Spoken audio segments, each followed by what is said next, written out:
l'équipe qui est en train de s'installer a travaillé sous la supervision de Manuel Rodriguez. Puis s'est penché sur la protection des sources d'eau potable, expériences et opportunités pour les municipalités locales. Je tiens à mentionner qu'il y a un des étudiants qui n'est pas dans la salle aujourd'hui, mais qui nous accompagne par Zoom, Lucas Vanel. Il va être là, puis il va pouvoir participer là, lors de la période de questions. Bon, bonjour à tous et à toutes. Je m'appelle Olivier Gobeil, puis je suis accompagné de Marie Soucini, Émy Brugière et Lucas Vanel qui est à distance.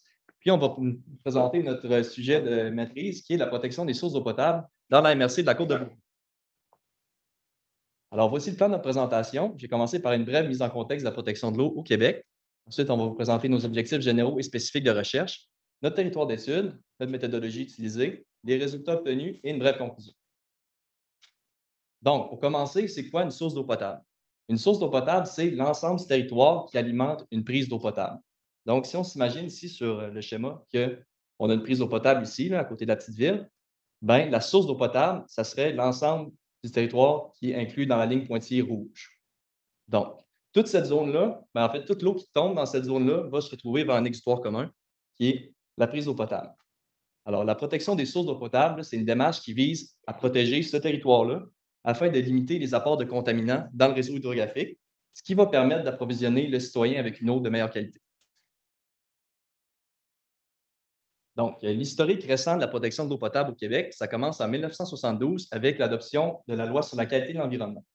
Cette loi-là prévoit un régime d'autorisation environnementale qui s'applique à une multitude d'activités, notamment le prélèvement et la distribution de l'eau potable. Ensuite de ça, il y a un bond rapide dans le cadre réglementaire au début des années 2000, suite à la tragédie de Walkerton en Ontario. Et ce qui s'est passé là-bas, c'est qu'il y a un puits d'approvisionnement d'eau potable municipale qui a été contaminé par la bactérie E. coli. Puis, la bactérie n'a pas été traitée, ça s'est répandu dans le réseau aqueduc, ça a causé 7 décès, puis l'infection de plus de 2000 individus. Donc, en réponse à ça, au Québec, on a mis à jour notre règlement sur la qualité de l'eau potable en 2001, mais ce règlement-là prévoit juste des normes de surveillance et de traitement de l'eau potable. Ça ne prévoit pas la protection de la source d'eau potable. Il va falloir attendre jusqu'en 2014 pour que cet enjeu-là soit traité via l'adoption du règlement sur le prélèvement des eaux et leur protection, qu'on appelle le RPEP. Donc, le RPEP, c'est quoi? C'est un règlement qui vise à assurer la protection des eaux prélevées à des fins de consommation humaine. Ça s'applique aux sites de captage municipaux qui desservent plus de 500 personnes, puis ça prévoit la production par les municipalités d'un rapport de vulnérabilité de leur source d'eau potable qui va être le gros de notre projet de maîtrise.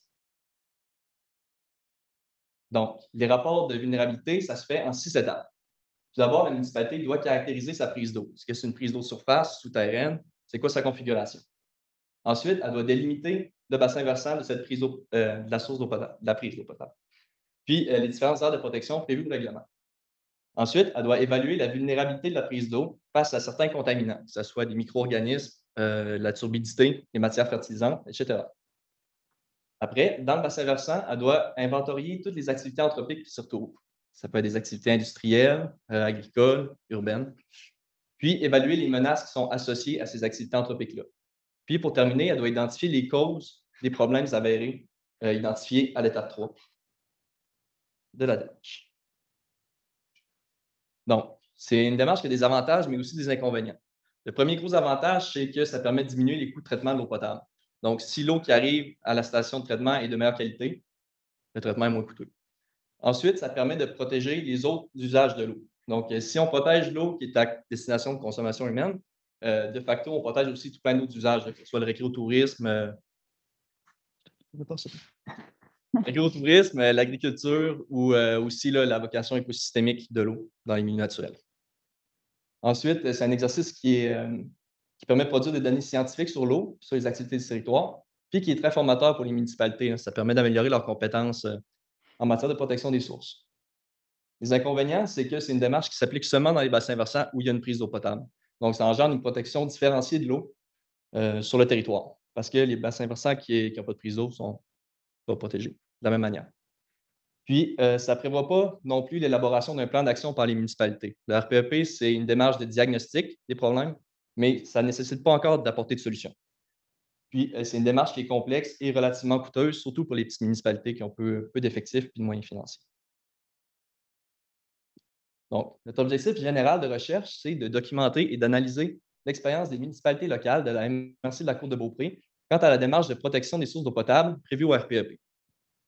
On a divisé ça en 4 objectifs spécifiques. Le premier, on a brossé un portrait de la situation de l'eau potable sur l'ensemble du territoire. On a effectué une analyse comparative des expériences vécues par les municipalités lors du processus d'élaboration. On a évalué l'utilité potentielle des données acquises pour la protection des sources et pour l'évolution du cadre d'aménagement du territoire. Puis, pour terminer, on a élaboré des recommandations qui visent à l'amélioration de la démarche de protection des sources. Si on s'intéresse ensuite à la méthodologie qu'on a pu appliquer, donc on l'a séparée en 4 parties selon nos objectifs. Donc pour la première partie sur le portrait de la situation de l'eau potable dans notre MRC, on a commencé par des recherches documentaires, que ce soit sur des documents de planification ou de gestion de l'eau potable. Ça nous a permis d'analyser la prise en compte de cette ressource dans les documents de planification. Et on a également fait une analyse du contexte naturel et anthropique de notre territoire d'étude. Pour notre deuxième objectif, donc sur les expériences vécues par les municipalités, on a réalisé des entrevues semi-dirigées avec les intervenants municipaux qui étaient responsables de cette démarche. On a ensuite effectué une comparaison des informations qu'on avait obtenues des entretiens donc, entre eux et avec les informations qu'on avait pu obtenir pour notre premier objectif. Pour le troisième, sur l'utilité potentielle, donc on a réalisé cette fois des entrevues semi-dirigées avec les planificateurs du territoire. On les a complétées avec des entrevues avec l'AMRC et avec l'OBV. Et enfin, on a fait une analyse des rapports de vulnérabilité nous-mêmes afin de nous faire notre propre avis sur l'utilité des informations qui étaient contenues à l'intérieur. Pour le dernier objectif sur les recommandations, donc on s'est basé sur les résultats qu'on avait obtenus dans les objectifs 2 et 3. On les a complétés avec une entrevue avec un représentant du MELCC afin de pouvoir valider nos recommandations. Et on a également complété avec des recherches documentaires sur d'autres processus de protection des sources, que ce soit en Ontario, aux États-Unis ou en Nouvelle-Zélande. Au niveau de nos entretiens, donc on en a réalisé 15 avec des responsables municipaux de l'urbanisme, des directeurs généraux ou des responsables de l'eau. On a également donc complété avec un entretien avec l'OBV et avec un employé d'une firme privée qui ont tous les deux réalisé des rapports de vulnérabilité. Et donc, comme vu précédemment, on a également parlé à la MRC, à la CM Québec et au MELCC. Donc, pour analyser toutes nos informations, on a travaillé à partir d'indicateurs. Donc, pour cela, on a fait tout d'abord un premier travail individuel pour lequel on a fait des lectures préliminaires, soit des comptes rendus d'entretien, soit des rapports de vulnérabilité. On les a ensuite mis en commun en équipe afin de débattre dessus et on a fait une sélection et une organisation de nos indicateurs finaux en tableau qu'on pourra vous présenter à la fin de la présentation si vous le souhaitez. Donc, on a obtenu 4 tableaux. Le premier se base sur les entretiens qu'on a réalisés. Donc, c'est une comparaison des expériences avec des indicateurs sur le contexte de réalisation. Donc, est-ce qu'ils l'ont réalisé en interne ou en externe? Combien de rapports ils ont réalisés? Ensuite, sur la réalisation du rapport en lui-même, notamment sur l'obtention des données et sur les suites du rapport et l'intérêt qu'il peut représenter sur les municipalités pour la protection de l'eau et de l'aménagement. Le deuxième tableau, il se base sur la comparaison des rapports avec ce qui était demandé dans le guide réalisé par le MELCC pour aider les municipalités. Donc, c'était des indicateurs sur le respect des consignes, la présence d'éléments demandés, le niveau de détail, et également s'il y avait des données supplémentaires, notamment des propositions d'action. On a ensuite eu un tableau sur la comparaison des rapports entre eux pour voir la richesse en cartes et en données, s'il y avait des informations manquantes et si elles étaient mises en évidence, et également s'il y avait une ouverture sur d'autres thématiques comme l'aménagement du territoire, la gestion des risques ou encore l'adaptation au changement climatique.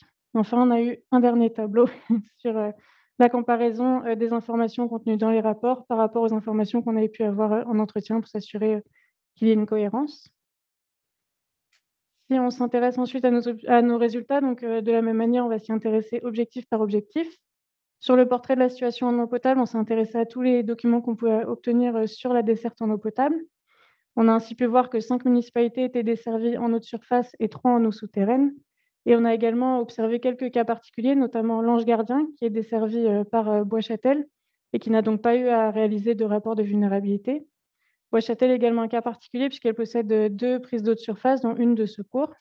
Et Sainte-Anne-de-Beaupré a, elle, non plus pas eu à réaliser de rapport, puisqu'elle a mis en opération sa prise d'eau de surface en 2020 et ils ont donc obtenu un délai supplémentaire pour la réalisation. Sur la carte suivante, on peut voir les différents bassins versants des prises d'eau de surface qui sont présents sur notre territoire. Donc en point rouge, c'est uniquement les prises d'eau de surface, il n'y a pas les prises d'eau souterraines. Et donc on peut voir que les bassins versants, ils ont des tailles très différentes, ce qui se répercute sur, les vulnérabilités, qu'ils peuvent avoir. Et donc pour la suite, de notre présentation, on va anonymiser les données pour respecter le devoir de confidentialité, auquel on s'est, appliqué durant ce travail. Donc, toujours pour répondre, à l'objectif 1, nous avons, réalisé un schéma, de l'implication des différents acteurs, du territoire dans la protection, de l'eau. Donc, la CMQ et la MRC, jouent un rôle dans la protection, de l'eau, notamment à travers le développement de différents, documents, d'urbanisme. On peut prendre l'exemple du PMAD, dans lequel ils ont développé différentes mesures, d'aménagement, notamment afin de limiter les interventions, humaines, dans le bassin versant. Le MELCC, quant à lui, est en charge de la gestion de l'eau. Donc, il établit des règlements et des directives afin de favoriser une bonne qualité d'eau. Les municipalités sont les seules ici à avoir le pouvoir exécutif. Elles ont pour rôle la gestion et la distribution de l'eau sur leur territoire et elles peuvent notamment être conseillées et accompagnées par l'OBV Charlevoix-Montmorency. On verra d'ailleurs que l'OBV peut avoir un rôle varié selon les besoins des municipalités. Dans le cadre de notre étude, il a d'ailleurs réalisé certains rapports de vulnérabilité. Les autres ont été réalisés par les firmes de génie conseil. Les acteurs du territoire ont aussi un rôle à jouer dans cette protection, car ils peuvent impacter la quantité, mais aussi la qualité de l'eau directement à travers leurs activités. Si on passe au résultat de notre objectif 2, donc qui visait à analyser l'expérience vécue par les municipalités, donc nous avons pu parler à 6 des 8 municipalités de notre territoire et nous avons eu accès à 4 des rapports de vulnérabilité. On voit donc sur le diagramme que toutes les municipalités ont fait appel à des consultants externes pour réaliser leurs rapports. Donc pendant les entretiens, on a pu parler des raisons qui ont fait ce choix. Donc tout d'abord, il est ressorti donc un certain manque de moyens techniques, donc humains, mais aussi de compétences au sein même des municipalités, mais aussi la présence et la mise en disponibilité d'aides financières du gouvernement, qui a d'ailleurs été grandement appréciée. Lors de nos entretiens, on a aussi pu remarquer que les personnes en charge du suivi des rapports des vulnérabilités étaient très variées au sein, selon les municipalités. Donc, ce qui montre tout d'abord eh bien, que chaque municipalité a des moyens différents, mais aussi que la thématique de protection des sources d'eau potable reste une thématique transversale. Et donc, on a été assez étonnés de voir que peu de municipalités ont fait les formations qui étaient présentées par le RQES. Au niveau de l'aspect du temps, l'échéancier a été globalement respecté, notamment grâce à une certaine souplesse de la part du ministère. Si on passe au niveau de la réalisation des rapports, donc on peut voir sur le diagramme que les différents consultants qui ont réalisé des rapports sur notre territoire. Donc l'OBV est celui qui en a réalisé le plus, puisqu'il en a réalisé 2 contre 1 pour les 2 autres firmes. Donc le choix de son consultant a tout d'abord été fait de par les réponses d'appel à projet, mais aussi certains partenariats historiques qui étaient présents sur notre territoire, dont certains datent de la création de la prise d'eau, donc qui peut être assez ancien. La connaissance du territoire de par la firme a aussi orienté ce choix. Au niveau de l'obtention des données, on a pu relever peu de difficultés au niveau de l'acquisition des données internes, mais plus de difficultés sur les données externes, donc notamment dans la compilation des données, mais aussi dans les liens avec les différents acteurs. Au niveau de notre objectif 3 maintenant, donc qui a pour but d'évaluer la pertinence des données acquises, donc celui-ci est découpé en 2, c'est-à-dire qu'on a évalué la pertinence des données acquises pour la protection des sources et pour l'aménagement du territoire. Donc tout d'abord, nous avons comparé les rapports et leur contenu avec les recommandations qui pouvaient être présentes dans le guide. Donc globalement, cela a été respecté, mais on peut quand même souligner que l'OBV est celui qui a des rapports avec le plus d'éléments souhaités par le guide et par le RPEP. Sur le graphique suivant, on voit aussi que l'OBV a développé des rapports de vulnérabilité parmi les plus riches en informations, en cartes, mais aussi en illustrations. Les firmes, elles, surtout la firme en eau souterraine, a été très technique sur les domaines qui lui concernaient. Finalement, aucun rapport n'a mis en avant de liste de menaces prioritaires ou encore d'actions, et seulement un tiers fournissent des recommandations. Donc on pense que ça peut être une des raisons pour lesquelles les municipalités ne se projettent pas forcément et ne voient pas forcément la pertinence et l'utilité de ces données pour la protection des sources. Il faut noter aussi que ces conclusions peuvent être accentuées par le fait qu'il y a quand même une bonne qualité d'eau dans le territoire de la MRC.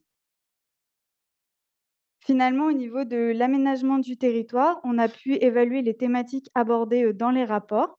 Donc, l'OBV est celui qui en a abordé le plus, donc notamment l'aménagement, le risque, mais aussi le réchauffement climatique.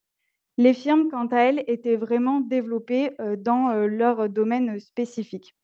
Là non plus, les municipalités ne voient pas forcément l'utilité de ces données. Donc, on pourrait faire l'hypothèse que c'est dû à un manque des thématiques dans les rapports, mais cela reste à développer.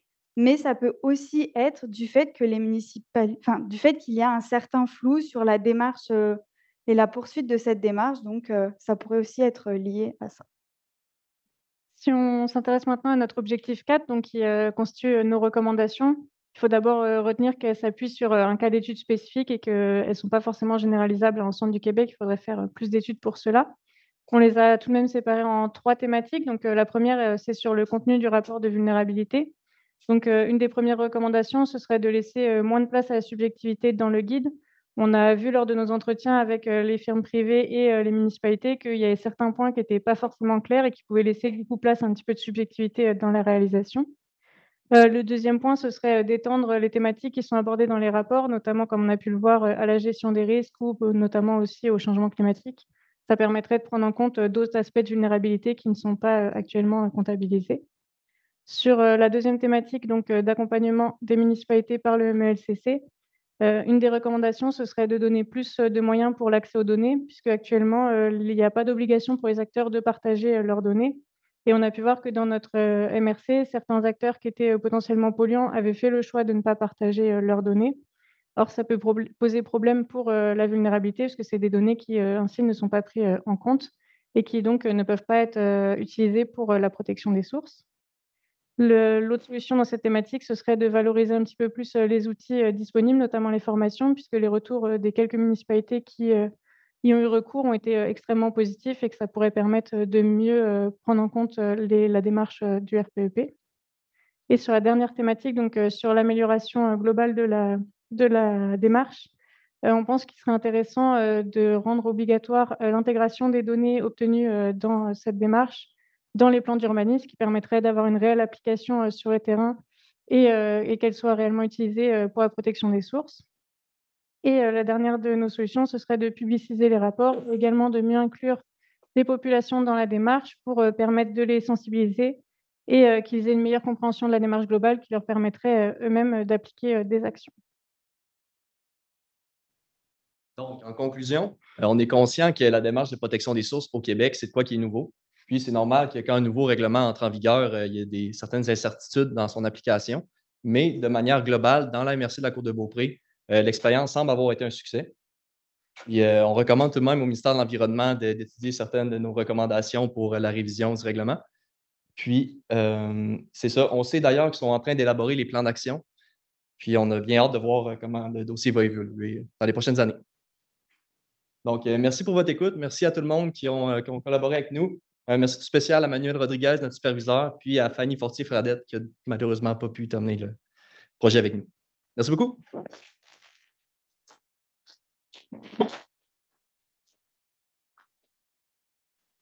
Merci pour la super bonne présentation. Elle était très efficace visuellement aussi. Puis je pense que c'est effectivement un sujet crucial là, qui mérite d'être abordé. Est-ce qu'on a des questions dans la salle ou sur le Zoom?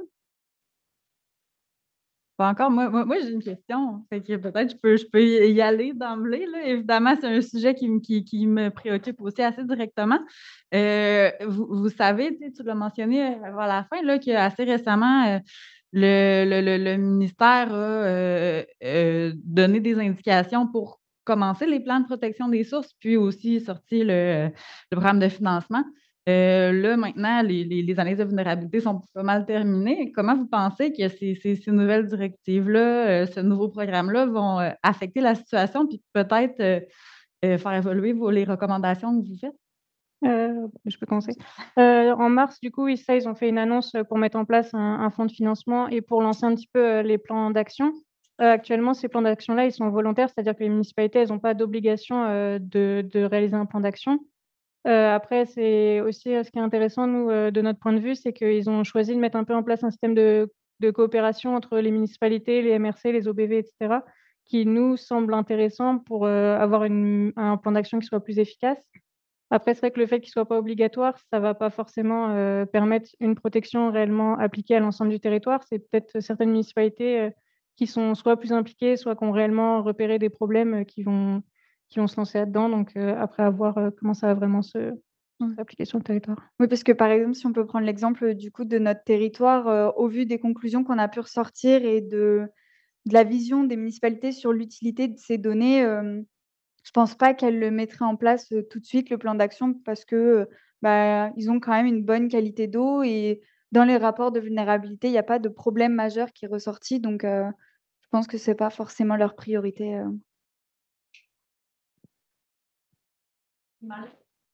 Oui, je vois dans la page titre de votre présentation, gouvernance, territoire et distribution de l'eau. Votre présentation est très riche, plein d'informations comme les autres présentations, et donc c'est dur pour un non-spécialiste de se retrouver facilement là-dedans.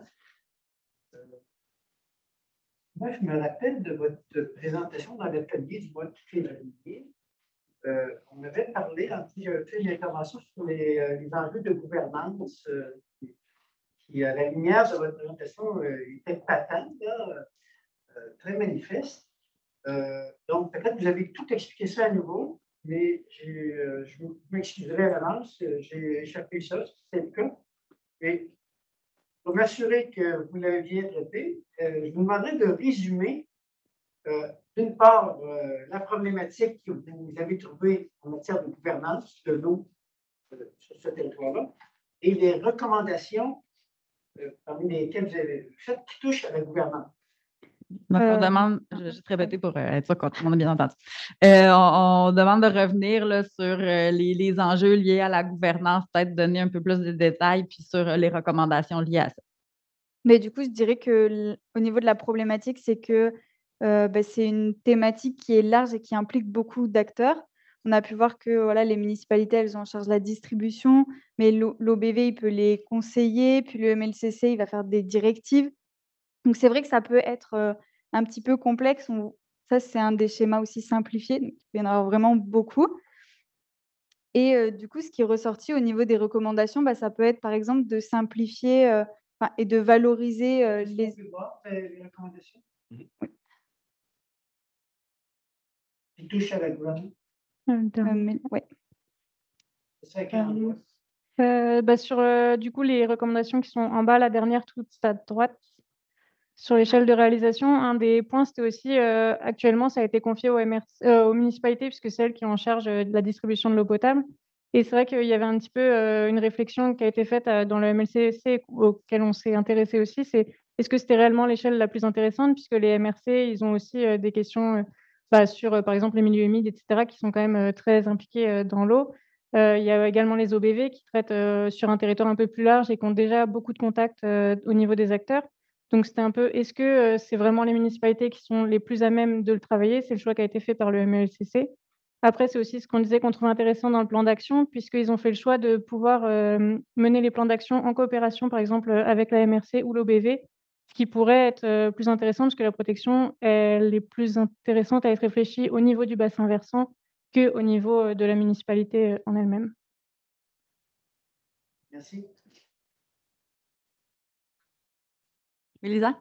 Je réponds aux questions. À la première, d'ailleurs, c'est pour rebondir sur ça. Est-ce que les retours des municipalités que vous avez, municipalités que vous avez pu rencontrer, est-ce qu'il y a justement cette idée, est-ce qu'elles manifestent justement cette envie de peut-être se regrouper pour faire ces rapports ou que ce soit confié justement à un échelon peut-être supérieur du territoire?